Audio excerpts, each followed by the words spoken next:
All right, recording is done. So welcome everyone to a training, nuts and bolts of facilitation, and also how to handle challenging group members. And I know so many of you in here are veterans of running groups, so most of this won't actually be new information for you, but there might be some new things. And here's the great thing. We'll have plenty of time. We actually have designated a full hour and a half. So we'll have plenty of time for questions and answers. I'm going to ask Sarah to go ahead and mute everyone now. Even if you're on your phone, if you could mute it. And here's how this is going to work. Since we're recording it, I thought the easiest way is to go ahead and go through the material. If I'm going over something and you think of a question, just jot yourself a note, write it down. And then, like I said, we'll have plenty of time after the actual PowerPoint is finished. But I want to get through it so that then we can turn around and open everybody's mic. The other thing, if you don't want to write it down and you want to put it in the chat box, Sarah will be monitoring the chat box. And so she can let me know questions that are in there. Or even once I'm done with the PowerPoint and I stop sharing my screen, then I'll be able to see the chat box. But I'm here, and Kathy Seehutter's here, and Sarah Ziegler's here, and all of you. We have a lot of people in here, and that's great. Sarah and Kathy, do you guys want to say anything? I put them on the spot. Oh, wait. Oh, I muted. Oh, you were talking away? Well, you can get it. Unmute again. Where'd she go? There you are. There, okay. Hi. Hi, everybody. I'm really glad to see so many of you tonight. I don't know about you. I'm looking at Mary and Bob there, and they're looking pretty tan. And we've got snow here. It's, oh, boy. Yeah. Not good. It's a little bit too early. But anyway, this is the first of our trainings that we're doing online. And we're pretty excited about it because it's something we've wanted to do for a long time. And now we've put our minds to it's going to happen. And as I've told other people before, you know, we're fortunate to have Pamela and Andy because they both do these trainings all over the United States. They're really sought after. And so, while they're here, we're really happy to have them helping us do this. And, you know, our first one tonight always one of the most facilitating and probably sometimes maybe until you've been it a while, the most challenging. So it's always a great thing. I think no matter how long those of us have been doing this for a while are, you know, first of all, we've been doing it. We know we always learn new things, new tricks.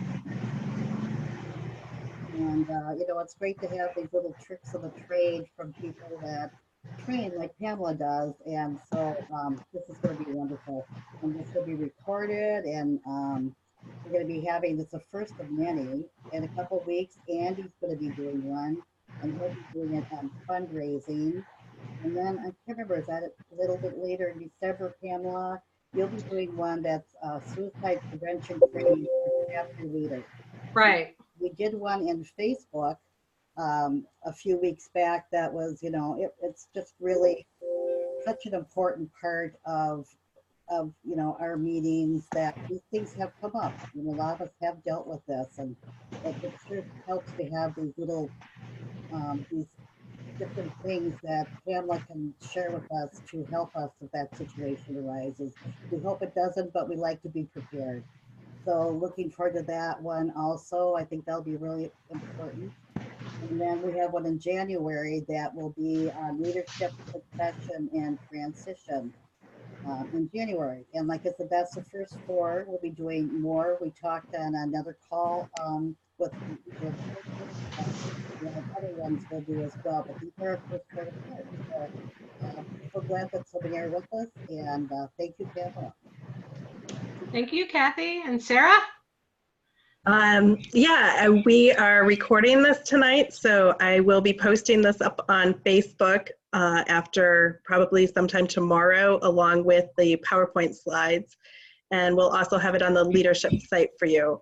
And as we go along, if you have any questions, just put them in the chat box and I'll be looking over that and we'll be going over the questions at the end. Thanks. Thanks, Sarah and Kathy. And Kathy, if I could have you mute yourself as well on yours. And I'm going to go ahead and share my screen. So as I'm sharing my screen, you'll notice that all of our boxes, let's see, let me go to, hang on, this one was already open. Let me go to a different one. You'll notice that the boxes get smaller. And if you need to move yours around, your little people box with everybody, feel free to do that. And well, hang on a second. Let me get to the beginning of this. I don't know why it's opening there. There we go. So I'm going to move my little box over right now, over where it's over to the left so that I can read everything. And as Sarah said, you will have a copy of this. And if you end up looking back at the presentation for any reason, you'll have a copy of the notes. So this is the nuts and bolts of running a group and how to handle challenging behavior. So just talking briefly about the essential functions of a facilitator. These are things you all know, but I wanted to cover some of the basics in case we have somebody who's either on the call tonight or who views this recording who might be a new chapter leader. And so maybe they're still learning about how to run their group and how to organize their group. So as a facilitator and as a chapter leader, you're the person who's in charge of, really laying the groundwork for your group and structuring your meeting. And very important, you're in charge of facilitating and protecting the process. That's why we'll talk about challenging behaviors, because protecting the process is really important when you have somebody who is a challenge in your group. So structuring your meeting, these are things, again, I feel that so many of you who are actually on this call know about, but I want to cover them anyway, in case, like I said, there's somebody new. But, it's important to pay attention to even how your room is set up. If you can have your room be cozy, that's always great, but quite often space is donated. So I would say do the best you can do with the space you have. It's optimal to have the room, have the chairs be in a circle. Sometimes groups will have a table, others might not. That's really up to you and the space that you have. Something really important, I feel, is beginning and ending on time. So you might even notice whenever I'm facilitating a Zoom session, we might wait a minute or two, but we won't wait 10 minutes. And if I say we're going to end in 1 hour, we end in 1 hour. If I say an hour and a half, we'll end at least by an hour and a half. Beginning and ending a support group on time is really important because everybody has really busy lives. And not only do your group members, but so do you. It also is a matter of respect where everybody is respecting each other's time. And then, of course, one of your central roles is welcoming all of your members and especially your new members, who this might be their first group night. Opening and closing rituals are really important.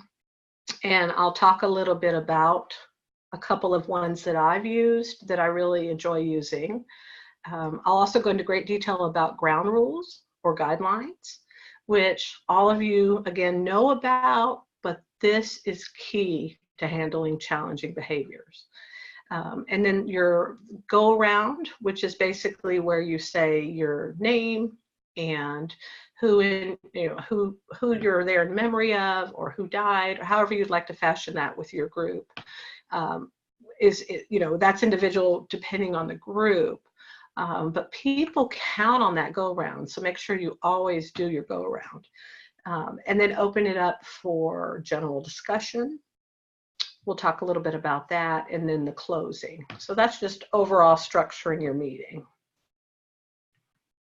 So openings and closings, some of you might light a candle if your facility allows you to. I know for me over the years, for many years I ran the Center for Grieving Kids, so that was our own space, right? We had support groups for our adults and we had support groups for children and teenagers all in separate rooms. Because that was our own space, we could still light candles. but we started going into schools and running support groups, and then doing other community centers where we were running support groups in neighboring towns. And so many of them said, do not light a candle. So of course there's different options like the automatic ones, that kind of thing. However you choose to do that. Some choose to read a poem or maybe out of a book of something inspirational. Those are pretty typical. And when we get to the end, we can share some of those ideas if we want. But I wanted to share with you tonight one of the ceremonies that we did in all of our groups that people tended to really love and resonated with people was what we just called very simply a stone ceremony. And that's where you have just a tray. You can get a tray from Walmart, some glass stones from Walmart, a glass vase from Walmart, very basic. And you have all the stones around the vase on the tray.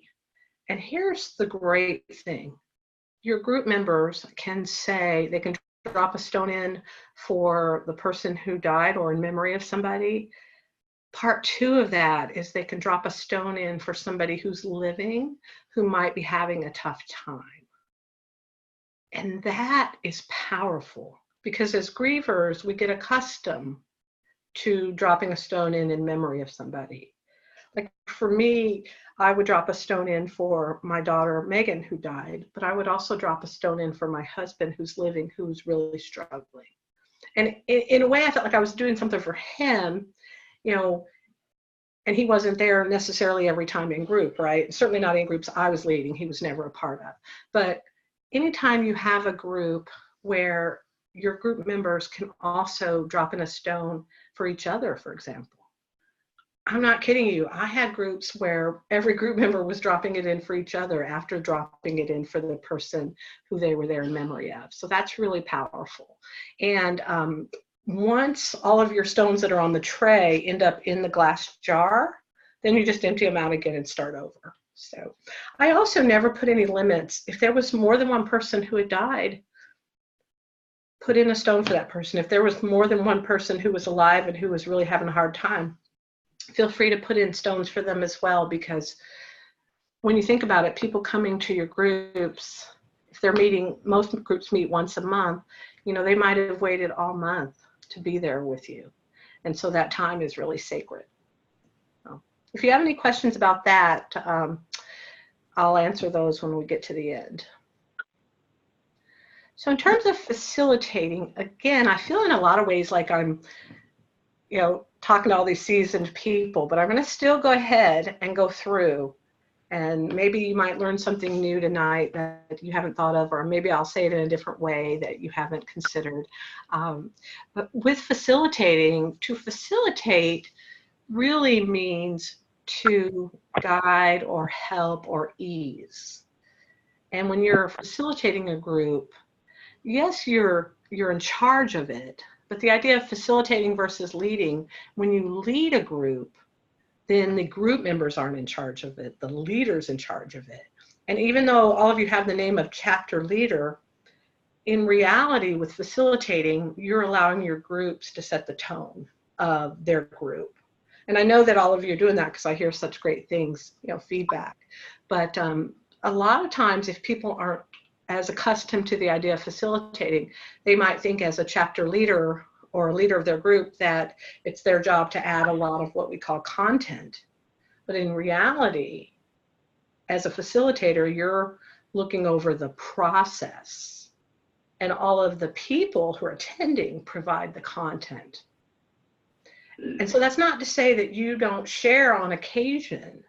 But my rule of thumb with facilitating, when I'm a facilitator, is I share very little. My idea is that the group members will do the sharing. What I might do on occasion is share a little bit from my own experience, but I tend to keep that on the shorter side of my own experience and invite them to share their experience. And you see here, the fourth one down is inviting participation. And that's really just leaning in and saying, is there anybody else who'd like to share? And on occasion, I might ask somebody directly if they'd like to share. More often than not, what I do is I will do, you can't see my hands, I'm gonna lift my hands up. I'll do more of a sweeping kind of look around the room and say if there's anybody else that would like to share.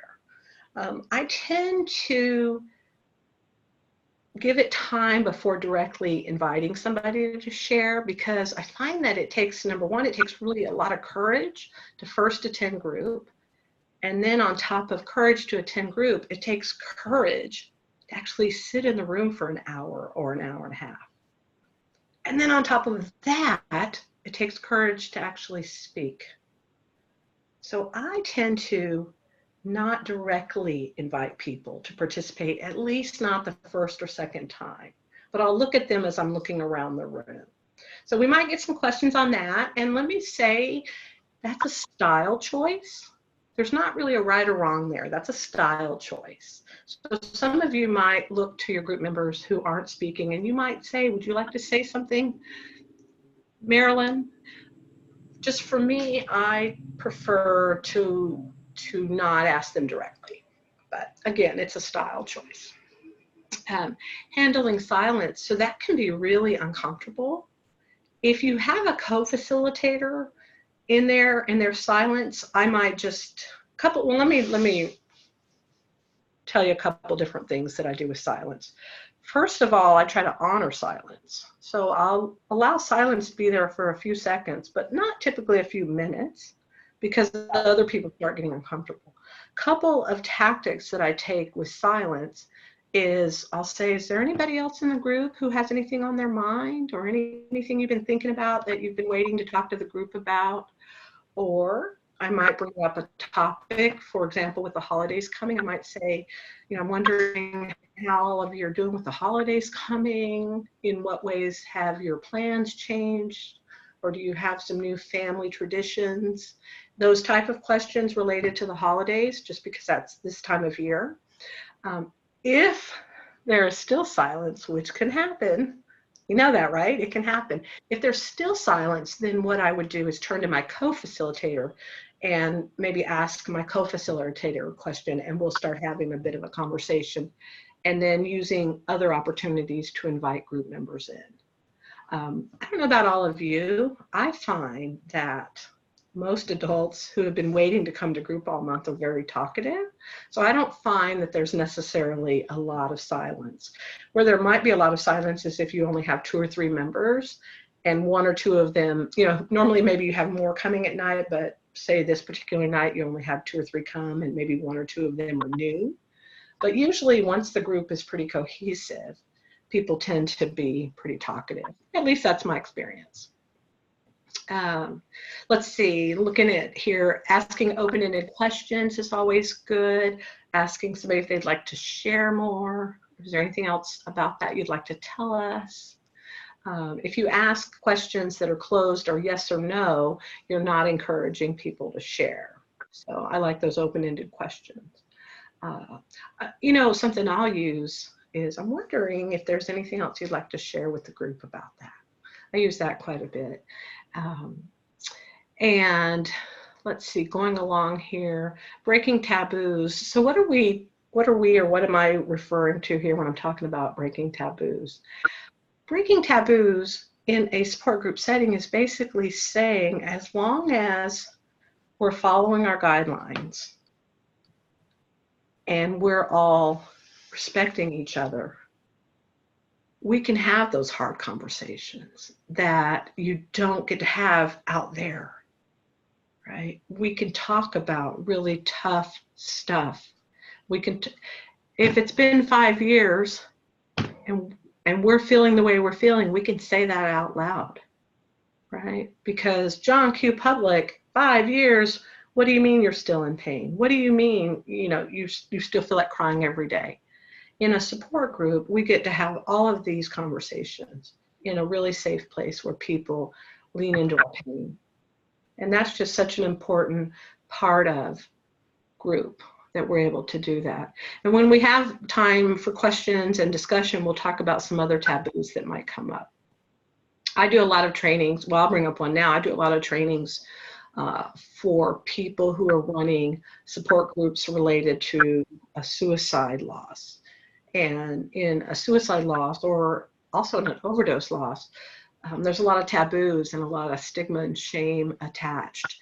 Not that there should be, but it's out there because of society and the way society handles and copes with suicide and overdose.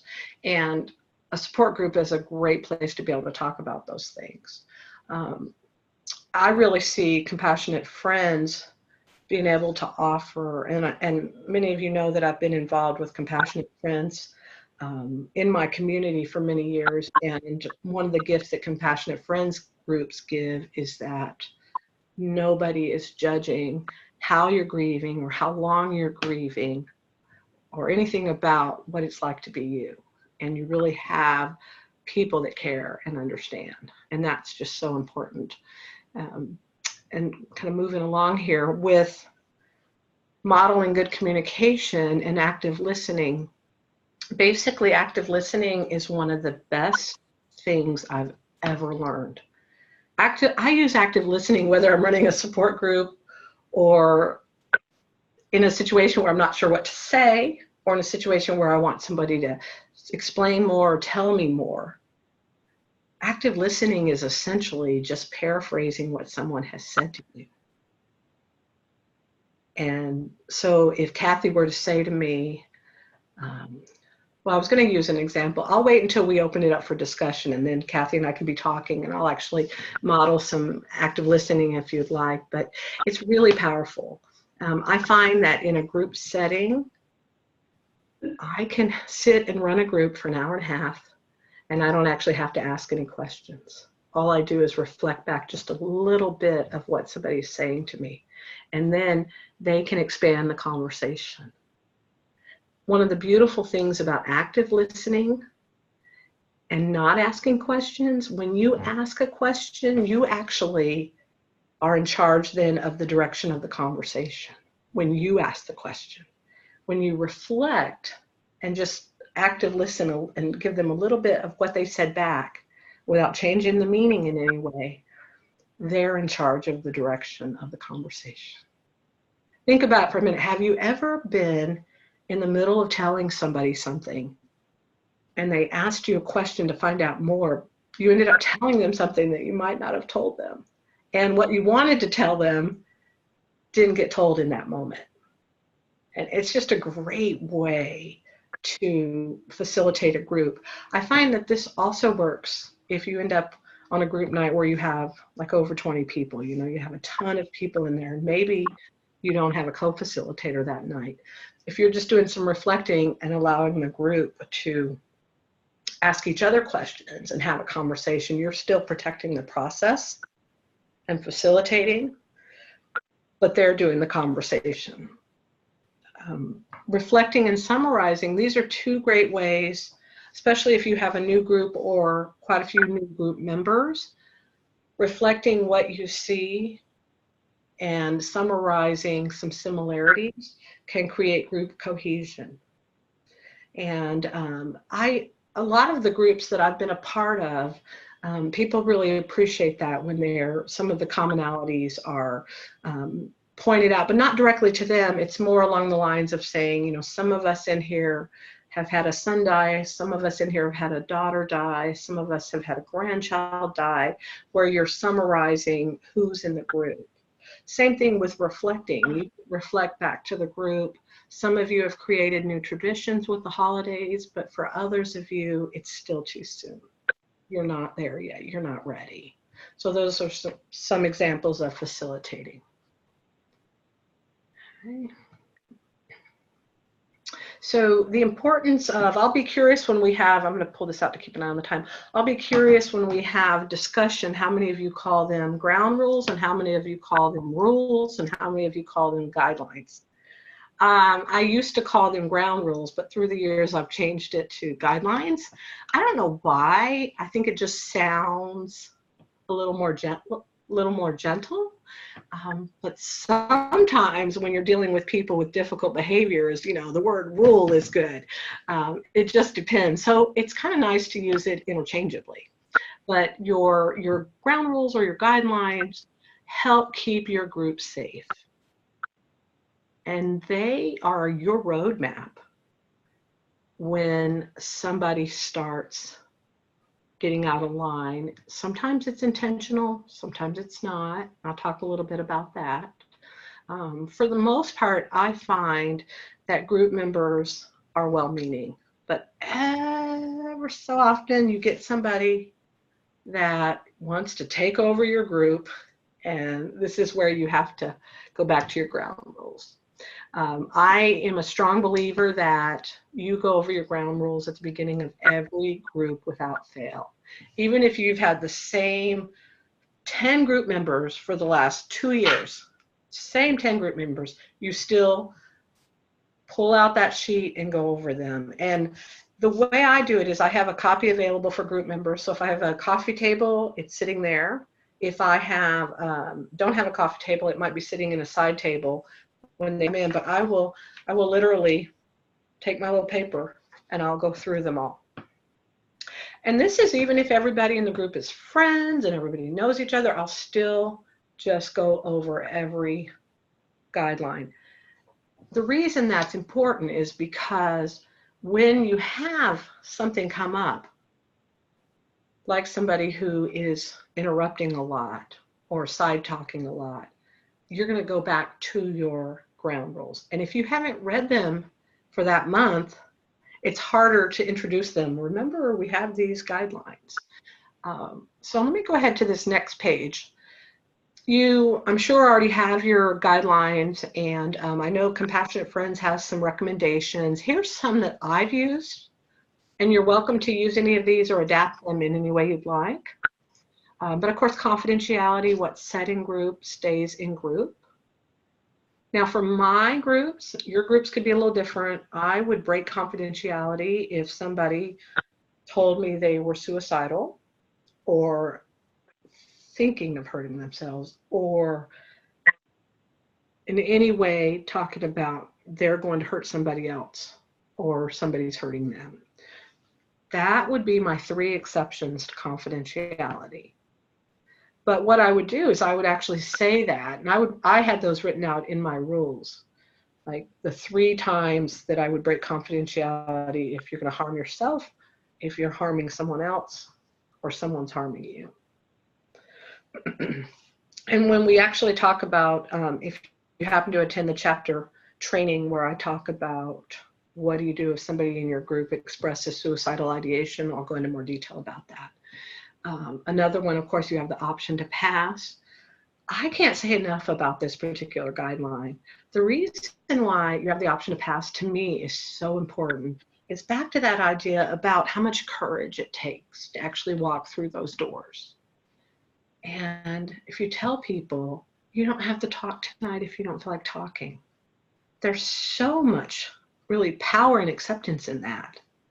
Because for many people, they are helped as much by listening to everyone else talk as by sharing themselves. I can't tell you throughout my career how many times I've had a man say, I didn't need to talk. I'm glad I didn't have to talk. Like, I got a lot from this group. What I'm going through is normal. But if you would have made me talk, I would have never come back.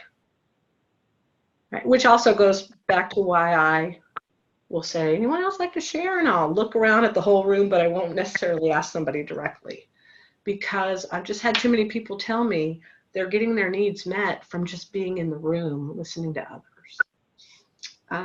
Let's see. Of course, share the air.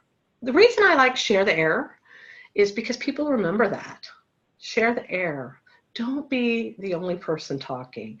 And, you know, if there's 10 or 12 people in the room and your group is meeting for an hour and a half, there's not time for one person to talk for 20 minutes. Because then that means there's all these other people who might not get a chance to share. So that's important. No advice giving unless asked. For years, I had no advice giving. But I found that I would have group members come in who wanted advice from the other group members. So I just added that unless asked. And that's, again, that's a style. So you may or may not want that in your group. Sometimes the advice giving can get a little out of control. But that's different than somebody sharing and then somebody else saying, well, you should, or I think you need to. That's advice giving that wasn't asked for. And that's where you would gently remind the person that you're to share from your own experience, right? So it's not advice giving if someone says, well, this is what worked for me. It's advice giving when they say, this is what worked for me, and I think you should do it too. Right. Kind of moving along here, passing judgment. Again, overall, my experience with running groups is that grieving people, by and large, tend to be kind to each other. But every so often, I run into somebody who is, sometimes it's quietly judging other group members, sometimes it's openly judging other group members, and we've all seen both. And it really can destroy a group when somebody comes in and they're judging everyone else. And then please do not interrupt. Also, you could put no side talking. A technique I use when people are side talking, and I do it all the time, whether it's a support group or a training. I used it this past weekend in wherever I was this past weekend.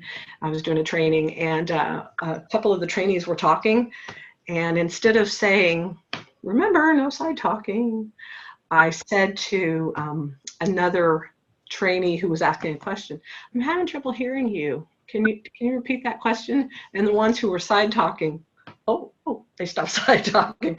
But I use that all the time in group. I'll lean in and say, I'm sorry, I didn't quite hear you. Could you say that again? So, okay. So in terms of protecting the process, and then we're going to get into the challenge in behavior and how you handle it. And then, like I said, plenty of time for questions.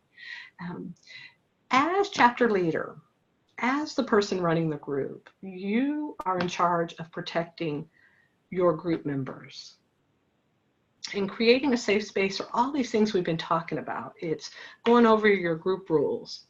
It's letting people know that you will handle problems as they arise. You're paying attention to who's speaking, how long they're speaking. You're paying attention to if somebody's saying something that others in the group are getting uncomfortable. Let me give you an example that came up this weekend. Again, this was a training, but one of the facilitators said, I have this woman in my group and she keeps dropping F-bombs. And I said, well, what is the rest of the group doing when she does that? Well, they're shifting in their seats. I said, bingo. It's not to say that somebody might not cuss ever, but if somebody's come into group and they're cussing repeatedly, then you're impinging on other group members. And other group members could very well be very uncomfortable with that. So part of what you're doing is you're paying attention to other group members. And so if you have either individuals who are being problematic or actually group members who are being problematic, you're going to need to redirect. And I'm going to go to the next slide and talk about that. So let's talk about redirecting. I will go through these and I'll tell you how I handle them. And then when we open it up for questions and discussion, all of you can share maybe how you do or some different input in addition to what I'm sharing. But one of the main things I find is that people, sometimes it's inadvertently monopolize the conversation. Again, I don't think people always mean to. Sometimes people come to group and are nervous, so they might start rambling or sharing more than they meant to. But we've all had those group members who you've gently redirected them, you've reminded them, you've asked them, and they still continue to monopolize, and that's different, of course. But with people who are monopolizing, if it's the first time they're doing it, I'm very gentle, and I will say, I'm going to make up a name here. I'll say, excuse me, John, I hear what you're saying and what you're telling us is important. I'm just looking at the clock and realizing we only have so much time in our hour and a half. And I just want to make sure that everybody in the group gets a chance to share. If we have time at the end of group, we'll come back to you so that you can tell us more about that. That's what I'll do.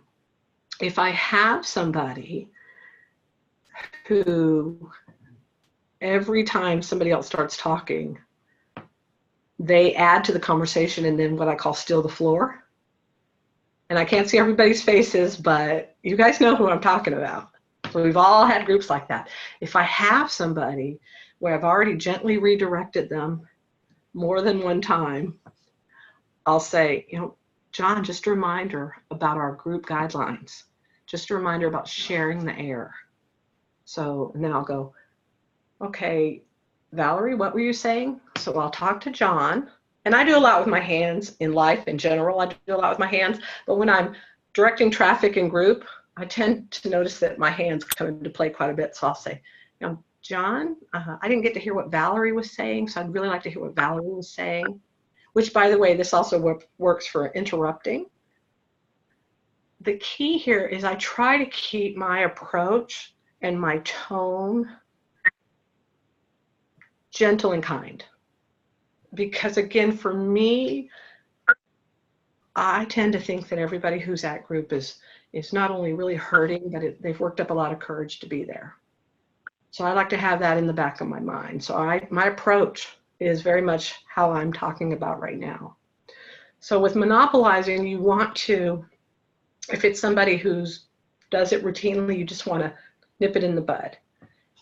If you need to talk to them after group, where you've done the gentle redirect numerous times in group or over multiple groups, I would just pull them aside and say, remember about sharing the floor or sharing the air.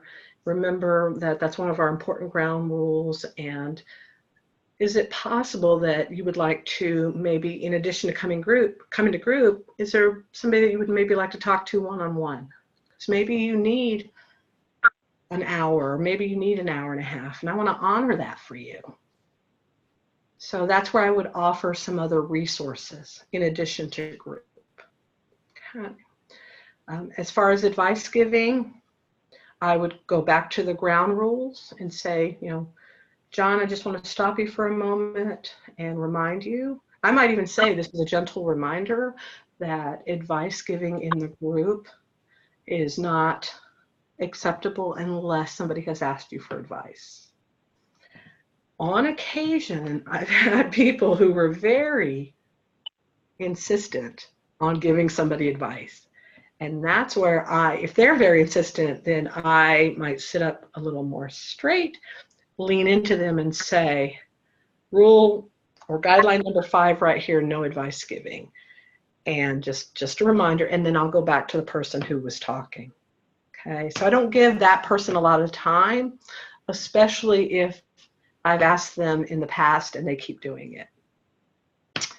A couple more here. Being judgmental, as I mentioned before, you can't always tell when somebody's being judgmental. If I get a sense about it, but I don't have any proof because they haven't said anything, I just pay attention. So every so often you'll have people who will like cross their arms or roll their eyes. Luckily, at least in my experience, that doesn't happen a lot. More often than not, what happens is somebody will say, like, let me give you an example. This happened in a group one time. Person was attending group because their child had died by suicide, their teenager. A gentleman in group whose teenager had died in a car accident was judging the other parents and said, my child, I didn't have any control over how my son died, but you had control. You didn't save your child or your teen.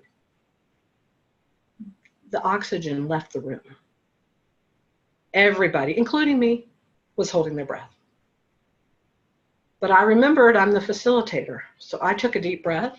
Actually, in front of everybody, I took a deep breath. I sat up straight and I said, that type of behavior, I turned directly to this gentleman. I said, that type of behavior has no place in our group. Our group is a safe, accepting place. And you're judging other group members not knowing everything that happened and really not knowing that much about suicide. So I'm going to ask you not to do that again. And then I would turn to the couple, and I did turn to the couple and said, is there anything you would like to say? because they get a right to say something back. And then I facilitated a conversation, and I then checked in with the whole group. How's everybody doing? We had a discussion out in the open about it. The next time we had group, I had articles that were available with some education about suicide. I didn't hand it directly to this gentleman. I just had them available. But I did with him, I pulled him aside after group and I said, you're welcome to come back to the group, but please don't ever say that again to this couple or hopefully not anybody else. You don't understand about what it's like to be them, and this group is a safe place for everybody to be. So I'm usually pretty calm, but every so often, like that really upset me. And luckily, fortunately, it doesn't happen often in our groups, but it can happen. The same with people being rude. I haven't really seen a lot of just people being rude, but I don't tolerate any kind of rudeness at all. Or certainly if anybody was assertive to another group member or anybody felt unsafe in any way, I don't tolerate that at all. With one-upping, unfortunately that can be common, and I just remind everybody, and this is exactly what I say, pain is pain, and everybody here tonight is hurting. Every single person is hurting and in deep, deep grief and pain, and we are going to support and care for each other. And so that's what I do. So basically,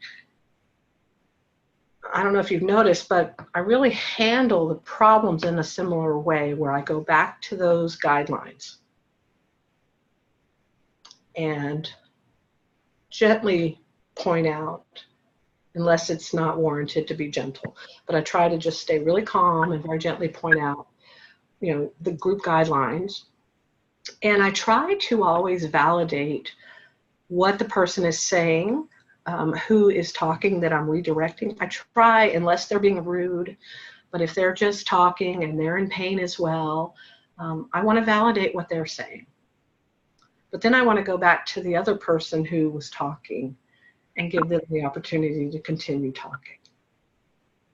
And that's really where facilitating comes in, where you are protecting the process, but facilitating is making sure that everybody feels safe, making sure that everybody who wants to talk actually has time that night to talk.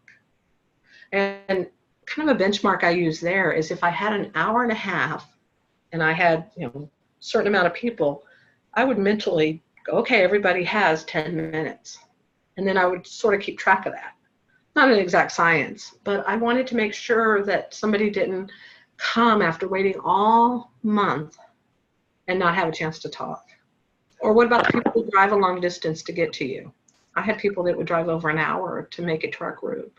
I don't want anybody to be turned away because I wasn't facilitating, you know, where they didn't have a chance to talk. And so let's see, I'm going to go ahead and turn it off of sharing so we can see each other. Let's see, stop sharing. There we go. And let's see, how are we on time? Oh, good. We have plenty of time for questions. So, Sarah, did you have any in the chat box?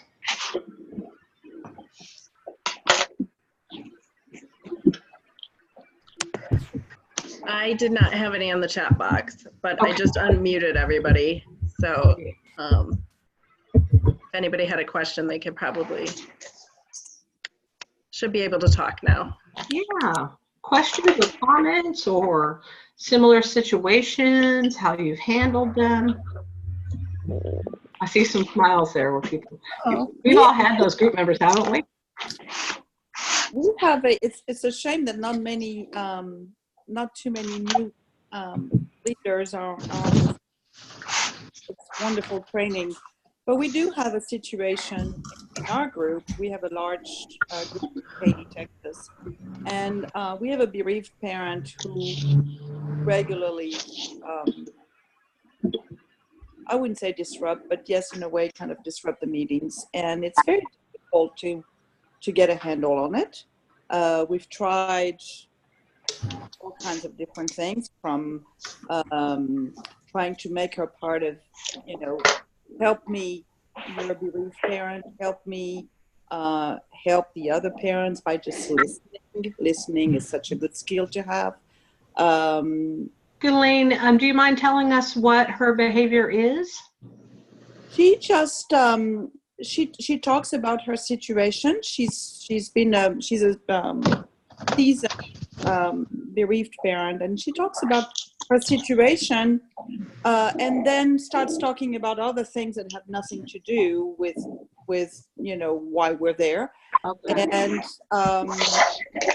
constant, and we've lost members, and it's been a real problem, to the point now where I tend to try to sit right next to her, and when it gets a little bit out of hand, I'll just whisper in her ear and touch her hand, and it's but it's become a problem because we don't know what to do.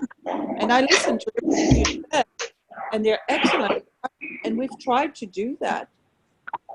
But so I'm wondering, so she'll talk a little bit about her story. And if I could ask if you could mute yourself if you're not talking, just because we're getting a lot of feedback. So if you're not talking, if I could have everybody do that for me. Even if you're on the phone, sometimes the phones are the loudest. Not always, but thank you guys. So Ghislaine, she's talking about her grief and then switches gears and talks about everything else. So, about situations or things that she's involved in that have nothing to do with what we're there for. yeah, so you know what you could do? You could maybe make that an informal guideline, maybe not type it up and add it to the bottom, but informally say, I just want to remind everybody that other topics come up, but so many of us, this is our only chance to really be honest and talk about what it's like to walk a day in our shoes.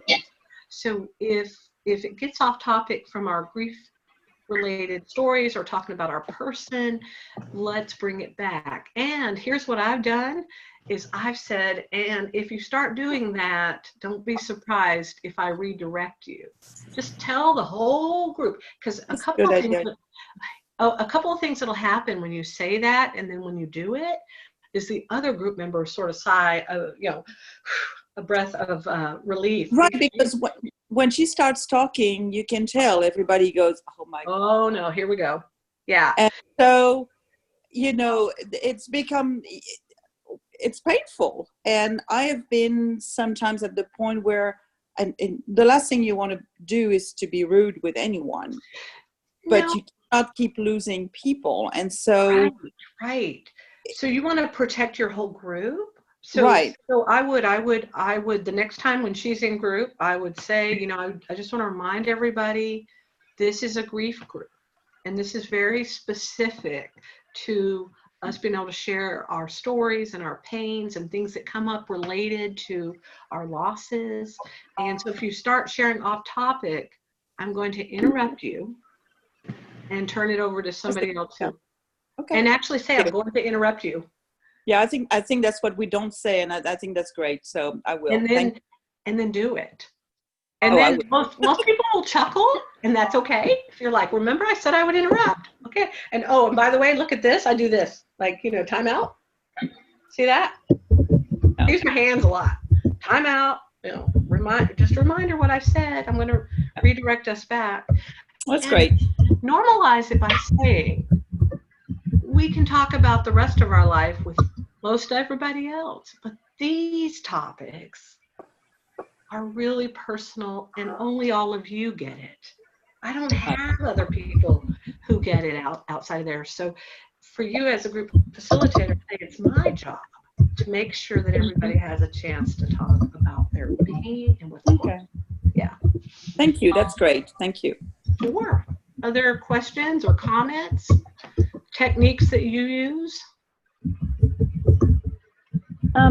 Brian? Okay, and then who was talking? So we'll do, who started talking just now? Who said in our group? I think that was Marilyn. Marilyn. Okay, so can we do Marilyn and then Brian? Okay. In our group, we had a woman who was getting very graphic about the suicide of her son. And she did it more than once. So the third time, when I was going over the guidelines, I just inserted something about, in general, let's not say anything that might trigger or make someone else very uncomfortable. Let's not be graphic. Yeah. And she didn't do it. Yeah. So it worked, just inserting it into the guidelines. And Marilyn, that's how I would do it as well. And something else you can do is you could always circle back with her like after group has ended and say, you know, I'm so glad you're coming to group, and if you ever feel that you need to tell your story and you need to go over those details, you know, perhaps we can look at some other resources, because sometimes people, and not to go into a lot of detail here, but where I've seen people who need to share details is with a suicide death is maybe if they found the person and they're trying to work that out. And I've often said, stay in group, but let's see what else we can do. What other resources are out there? Because some people, part of working through their grief and pain is to be able to share those. Needed to say it, yeah. But you're absolutely right. The sharing of graphic details, you could even have that as a guideline. I didn't typically have it as a guideline. I would do exactly what you did. I would add it in as needed. Yeah. Thank you for bringing that up. And then we have Brian. Hi. Yeah, one thing we've done, a couple things we've done was first having more than one facilitator, so you can rotate around one facilitator 1 month, a different one, different month. Yeah. Also doing as needed, using the word trigger, and that, you know, that seems to help. And one more thing that helped was a few months ago, started bringing a little stuffed animal elephant, the elephant in the room, and that will be handed, and the person who has the elephant is the one that can talk, so you don't have interruptions or side talk. Like your elephant in the room is your talking stick. I love Exactly. it. I love it. I actually have used talking sticks a lot through the years, and they're very powerful. And we also light a candle at the beginning, but it's an LED, an electronic candle. And we do say the guidelines, and we do say that they're guidelines. And we do that at the beginning of each meeting. And then also at the beginning of the meeting, somebody reads off the names of the birthday, the sunrises and sunsets, as we call them. Yes, yes. And then it just goes on to the meeting. And at the end of the meeting, we do a takeaway. We go around the room with a takeaway with like a 1 or 2 word takeaway for the meeting. Yeah, I've done that as well. Yeah, thank you. Other questions? And I noticed we have 2 things in the chat. But I do. I'm Sharon from Tucson.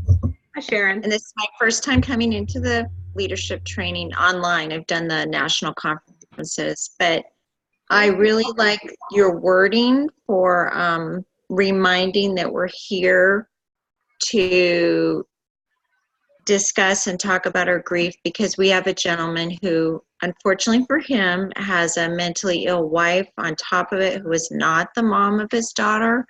And he spends a lot of time during group A talking a lot, but also talking about these other random situations. So I think I'm going to utilize that wording. We have guidelines that we always go through every meeting, but I think that would be a really beneficial thing to say, and along with the guidelines, just reminding people that that's what we're here for. Then I'm not pointing him out as much, and then going back to remember in our guidelines, this is what we talk about in case he starts getting off topic. So yeah. I think that's really helpful, the way you worded it.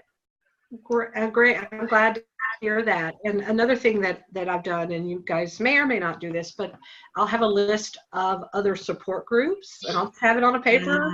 And, you know, if there's a support, you know, there might be a support group in addition to yours that helps. Right. Or maybe if there's some county services, or you could even put on there, let me know if you have any questions about resources.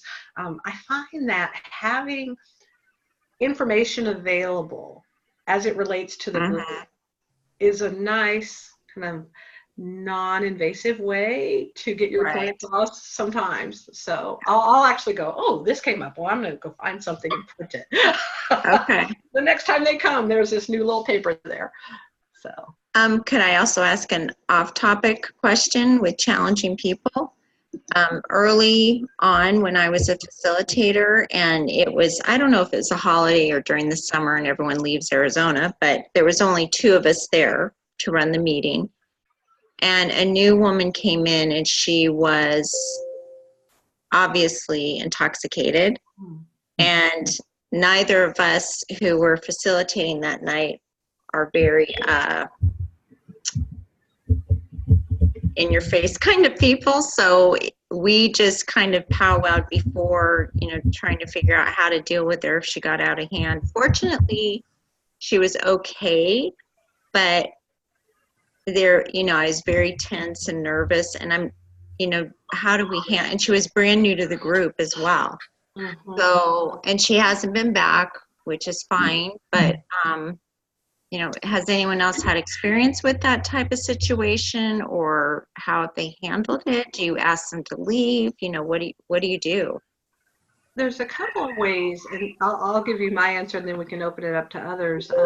So if they are obviously intoxicated or on some type of meds, and they are slurring their words, or their words are disorganized in group where it's clearly disrupting group, then, and you have the luxury of having a co-facilitator, I would recommend that the co-facilitator, one of you stay in the group and one of you invite this person outside of the group into another room. Okay. Because if they're slurring their words, or just clearly, intoxicated, it's going to hijack your entire group. Right. And the facilitator who stays in the room says very simply, Sharon is going to make sure that she gets her a ride home. So what I would do as you, Sharon, is hopefully she's with it enough that she can call somebody that she knows to come and get her. Because you certainly can't let her get in her car. Right. What I have had people who have shown up intoxicated. What I've had more than intoxicated from alcohol is I've had people who are newly bereaved and their doctor prescribes medication because their doctor doesn't know what to say to help with grief. Right. So here's the pill, right? We've all seen that. And they're a brand new grieving person. They aren't used to being on medication. They either take too much right before coming to group, or they take their medication as prescribed, but then because they're so nervous, they might have a drink or a beer or something. And then the interaction. Right. So I've done it 2 ways. I've done it where it was more noticeable just to me and the facilitator and not disruptive to the group, where they've stayed in group, and I've pulled them aside after group. Or I've had my co-facilitator take them out. But you always want to make sure that you call somebody to come get them, or you drive them home, right, to keep them safe. So. Well, okay, so what's the liability with that, though? Because we thought about that. It's like, do one of us drive her home? We didn't know her from Adam. Well, is that really what we have to do as a facilitator? First, best case scenario is that, actually, so a couple of ways you can do it these days. Best case scenario. Uber and Lyft. Yes. Best case scenario is thank God. Call somebody in their family or a friend and come get them. Or Uber or Lyft, where you basically put in their address and off they go. Okay. But, I would worry just on a human level about them driving away. If they're clearly, totally. Compromised. For themselves and everybody else. Yeah. Okay, thank you. Exactly. Yeah, sure. We have 5 chat questions. Is that right? Or just 5 comments, Sarah? I haven't read those yet. Yeah, it looks there's 5 comments. Oh, 5 here. comments. Okay. Yeah. Let's see. Ron said one of our members will often remind people how we only have a precious an hour and 30 minutes, yeah, each month to share about our children. Yeah. He adds anything that we can share over the back fence with a neighbor has no place in our meetings. I like that. You can all see that in the chat box. And let's see, another comment. Central Virginia Bereavement Coalition. Yep. Wanda was talking about it. So can you guys all see that as well in the chat? You just click on the chat box. Where's the chat? So the chat box is, if you hover on the bottom of your screen, it'll pop up, and then you can read some of the great ideas. Other questions or other ideas about anything that we've spoken about so far?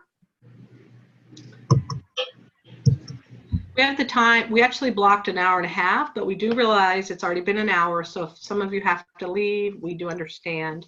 But I didn't want us to, I told Sarah, I didn't want our Zoom meeting to go poof if we were right in the middle of some questions or discussion.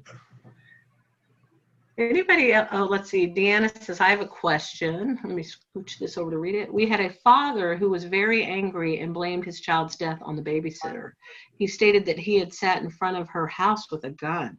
What would be a good tactic on this? We were lost. So if somebody were to disclose that to me, I would report it because that's a direct threat. Because for me personally, if I felt that they were serious, I mean, sitting in front of her house with a gun, I would report it to the authorities. Now, you might think, well, what if then they come after you? So I can understand that. But I pretty much, my 3 times I would break confidentiality, like I said, is if they were in danger of hurting themselves, if they disclosed they were about to hurt somebody or thinking of hurting somebody, or if they disclosed to me somebody was hurting them. Anybody else want to weigh in on this or anything else? Pamela, or perhaps Sarah, the Zoom, I love this. This is terrific, and thank you. Will it be posted at any other place than our chapter leadership Facebook group? I mean, could people access the national website and watch this recording later? Yeah, I will actually upload it to YouTube, and I will post it in the Facebook group and also on our leadership website. And so, yes, most definitely can be shared with other chapter steering committee members. Okay, thank you so much, Sarah. Yep. And we'll post the PowerPoint there as well, right, Sarah? Yep. Okay, yeah, so you can have the PowerPoint and take notes on it if you want. Especially, I think it was Ghislaine who said she was sorry not to see more new group members, but who are in here. But we'll send this out. We'll let some of our newer chapters know that the recording and the PowerPoints are available. So I mean, definitely, if you are like, for those who are RCs, I know I have a closed Facebook group for our chapter leaders and steering committee members. This is something we can share with them as well, and just to make them watch it, because very, very valuable. And I thank you for doing this. It's wonderful. It's been great. It is a great thing to expose as much as we can. There's a lot of folks out there. This would help greatly. Thank you. Oh, you're welcome, Dennis and Ghislaine. Thank you. So if there aren't any other questions or comments, we will go ahead and wrap it up. Brian said, oh, okay. Yeah, the PowerPoint presentation, we'll definitely have that available, not a problem. If you have other training ideas that you're interested in, it wouldn't necessarily be me, maybe it might be Kathy, it might be Andy, maybe one of you are interested in giving a training. You know, we certainly want to keep this ongoing. This is something that we can do quite easily, actually. And so if you have other ideas, something that we haven't covered, or Kathy mentioned the other topic ideas. We've got a local fundraising one coming up. I'll be doing one that is specific to what do you do if somebody in your group expresses suicidal ideation. And then we have one talking about succession planning. But all of you being chapter leaders, you know about the other topics that are important to you. So we would love to hear about them. Brian's got one. One question. Will this Sure. PowerPoint and future ones be posted under the leadership side of the website? Let's say under like facilitating a chapter meeting, have it posted there, or maybe a separate one under chapter leadership training programs or something like that? They So should it's be easily posted. found in the future? Yeah, they'll all be posted on the leadership site under the chapter training tab. I'll have links to all of these videos. I meant the actual presentation, not the video. Oh, the presentation, yes. The PowerPoint presentation, I'll put Yes, those there yes. as well. Perfect. Yep. Thank you. All right. Well, thank everyone. Thank you very much for coming on your, what is it, a Wednesday night? Wednesday night. Appreciate you spending time with us and look forward to these trainings in the future. Thank you. And And everybody- let's see, my email is Pamela@Compassionate Friends, and Kathy's is Kathy with the C @Compassionate Friends, and Sarah, SARA @Compassionate Friends if you need us. Thank you. Thank you so much. Thank you Good night, much, everyone. guys. Good night. Good night, everybody. Good night. Thank you, Pam. Good night. Night.